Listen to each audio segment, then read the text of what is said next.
So here we go. First, an axis for health, life expectancy, from 25 years to 75 years. And down here, an axis for wealth, income per person, $400,000, $4,000, and $40,000.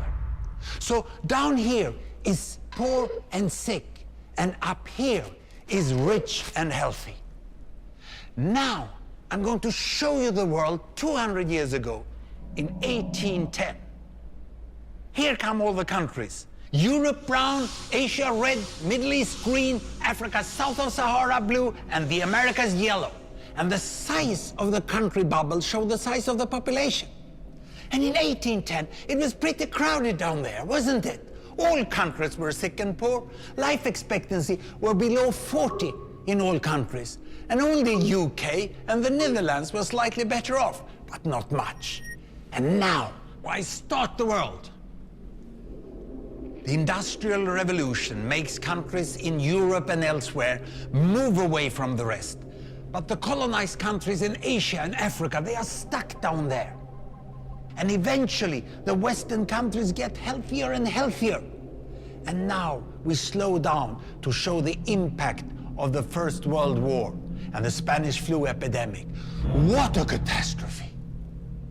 And now I speed up through the 1920s and the 1930s. And in spite of the Great Depression, Western countries forge on towards greater wealth and health. Japan and some others try to follow, but most countries stay down here. Now, after the tragedies of the Second World War, we stop a bit to look at the world in 1948. 1948 was a great year.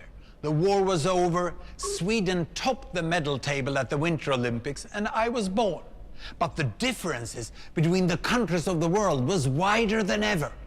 United States was in the front, Japan was catching up. Brazil was way behind, Iran was getting a little richer from oil, but still had short lives. And the Asian giants, China, India, Pakistan, Bangladesh, and Indonesia, they were still poor and sick down here. But look what is about to happen. Here we go again. In my lifetime, former colonies gained independence, and then finally they started to get healthier and healthier and healthier. And in the 1970s, then countries in Asia and Latin America started to catch up with the Western countries. They became the emerging economies. Some in Africa follows. Some Africans were stuck in civil war and others hit by HIV. And now we can see the world today in the most up-to-date statistics.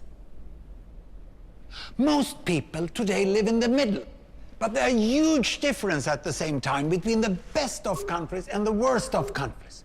And there are also huge inequalities within countries.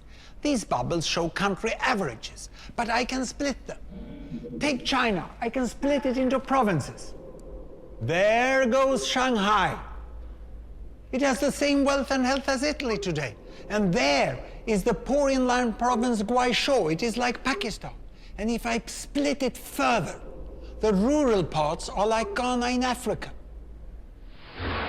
And yet, despite the enormous disparities today, we have seen 200 years of remarkable progress. That huge historical gap between the West and the rest is now closing.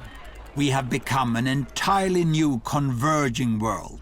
And I see a clear trend into the future. With aid, trade, green technology and peace, it's fully possible that everyone can make it to the healthy, wealthy corner. Well, what you just seen in the last few minutes is a story of 200 countries shown over 200 years and beyond. It involved plotting of 120,000 numbers. Pretty neat, huh?